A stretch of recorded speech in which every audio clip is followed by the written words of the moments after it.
This was all natural. This is actually, I don't have barely anything on today because I didn't want to be on the bus all like glammed up. But hey guys, it's Suresh. Welcome back to my channel. Thank you so much for tuning into another video with me today. I am here in upstate New York visiting the legendary Robert Tonner. Legendary, darling. He's been so kind enough to invite me up here to visit his studio. You have a beautiful space. Thank you. Absolutely gorgeous. Robert has display cases full of beautiful dolls, lots and lots of vintage dolls as well. Yep. And you're an amazing restorer, by the way. Thank you. Holy cow, I need lessons. Today we're going to talk about Robert and his background. We're going to learn about some of his dolls.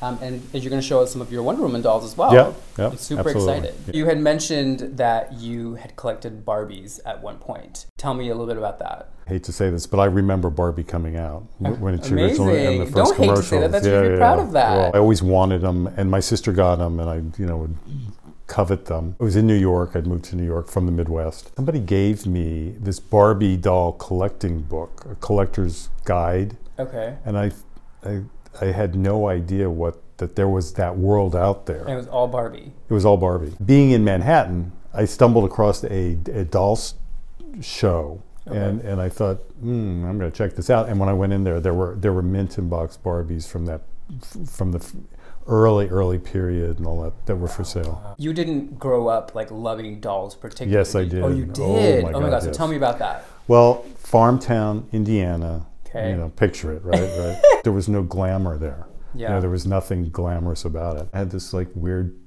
draw to glamour. I don't know. It's not weird. Yeah, well, I would go into the hardware store where they sold dolls and toys, and I would look at the dolls and I'd see these beautiful gowns and these gorgeous faces. When we were little, I must have asked for dolls because I have 2 brothers and a sister, and we all got dolls. Really? Yeah, and this was like. Yeah, this fashion dolls or play dolls? No, these were baby dolls. Okay. So I think there was some sort of like, oh, it's a nurturing thing. Blah, blah, got it. How were your parents? Were they excited that you were playing with dolls or had dolls or had an interest in that, or were they kind of like? They kind of knew about it, but I kept it kind of hidden. It was kind of on the DL. Yeah, really. Playing for me was a little bit, it wasn't like, oh, we're going to go on a date and all this kind of stuff. It wasn't like, I was like, oh, I want to do the hair. I want to make a dress. With them. Yeah. Making them as glamorous as possible. Exactly. So, like, how did you ultimately decide on starting your own company? I don't think we have that much tape. I was pre-med. Wow. Yeah, I was pre-med for a couple of years, and then I was in New York City for first time. Kind of bumped into Parsons School of Design, and I thought, I wonder if this is fashion design, because that had always been in the back of my mind because I always drew. I go into the lobby and they had this summer session. I signed up and I got in, and it came back to New York. And my parents were like, whoa, what's going on here? I took that summer course, which was fascinating to me because it's all the things I love to do. I love to sew.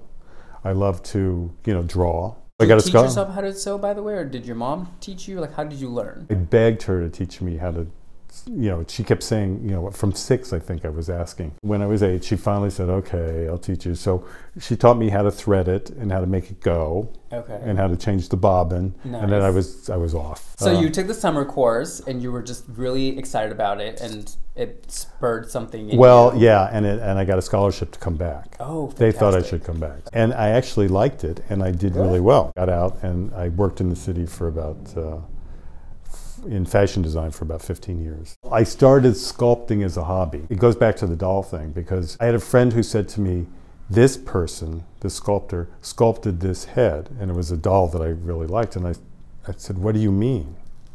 And he says, what do you mean? It's like he sculpted this head. You don't go to the store and buy a head. Right. It has to be made. When that connected, I thought, wow, I'm going to try this. I did one head, and it sat for a year because I thought it was so bad. I thought I'm not good at this.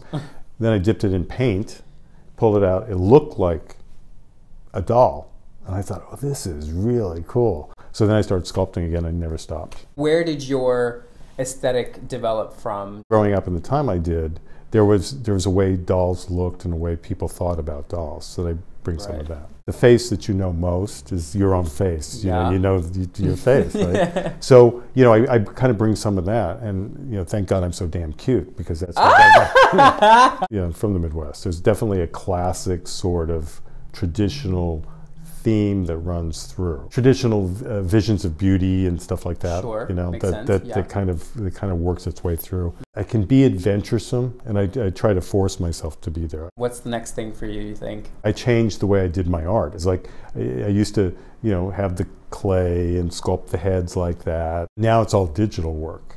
So I'm learning. I'm learning the anatomy more. I'm learning these digital programs that just blow my mind. They're so, you know, the things that you can do with it. What were some of your first doll projects? I heard about Sculpey.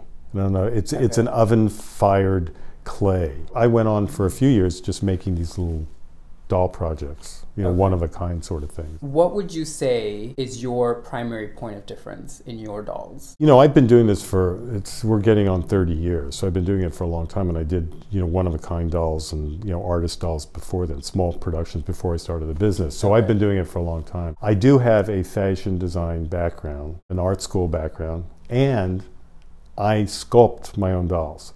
And I have a history. You know, I consider myself kind of a doll historian. So I know who the sculptors are. I know when things were done. Of modern dolls, you know, from the late 40s on. So that point of view comes out. You know, I'm not interpreting from my own projects. I'm not interpreting what somebody else wants or whatever. I'm taking it from start to finish. When you're working on a new collection, where do you generally start? Do you start with a sketch? Do you start with a raw sculpt? Do you start with a fabric? If it's fashion, you start with the fabric. You know, I always start with fabric. If it's a doll, you have to start with the character.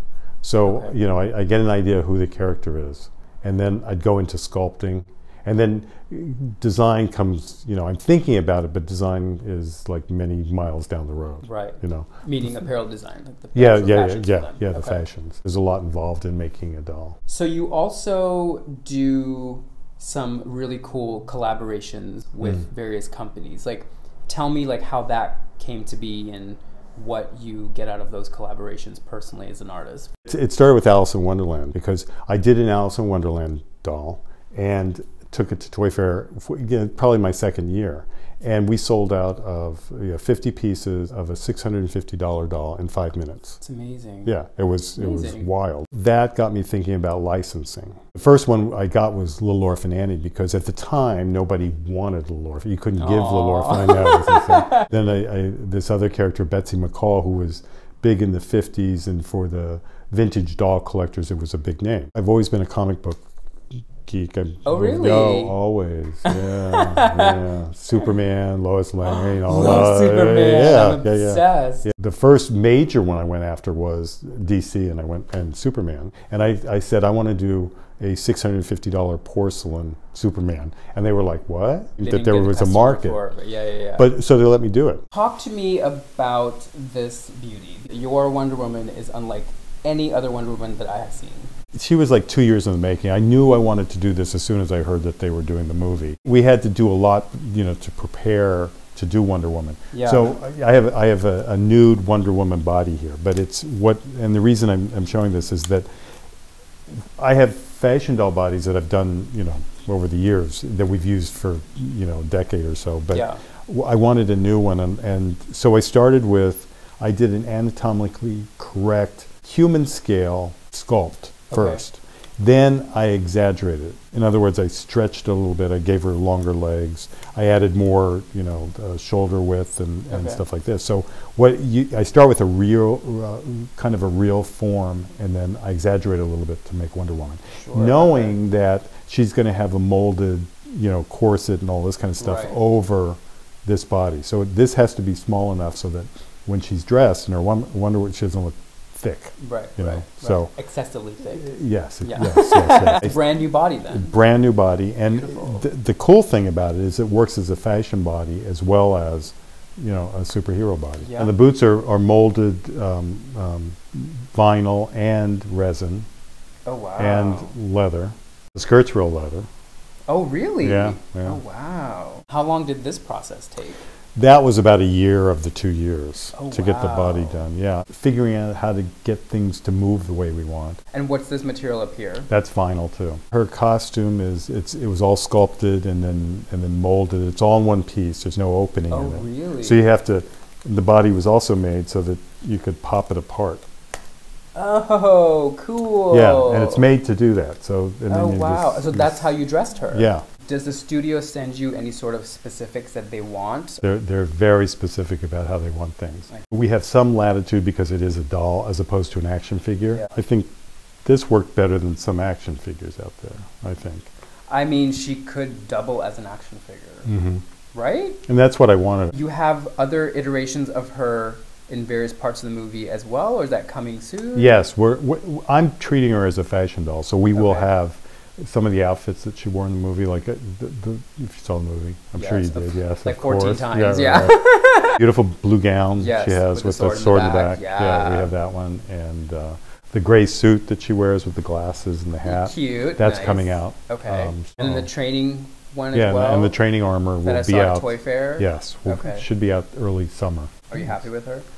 Actually, I'm thrilled with her. Oh, good. I'm thrilled with her. Good. I don't know if you saw my YouTube. I did. It was really my cute unboxing, watching you. Yeah. Tell me a little bit about the inspiration for Fin and Arrow. Like, what was your motivation with starting that leg of the business? Well, our agents who had worked with us in China and had helped me build the company and all that retired.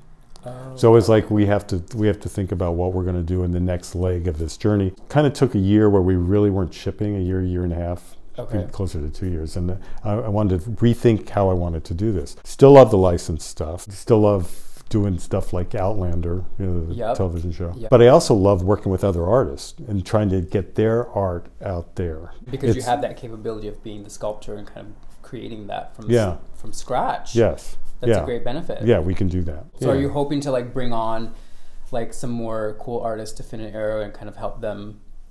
Oh, we've got a couple coming up this summer that are mind blowing. How is the rest of your family with your career? Like, do they think it's just the coolest thing ever?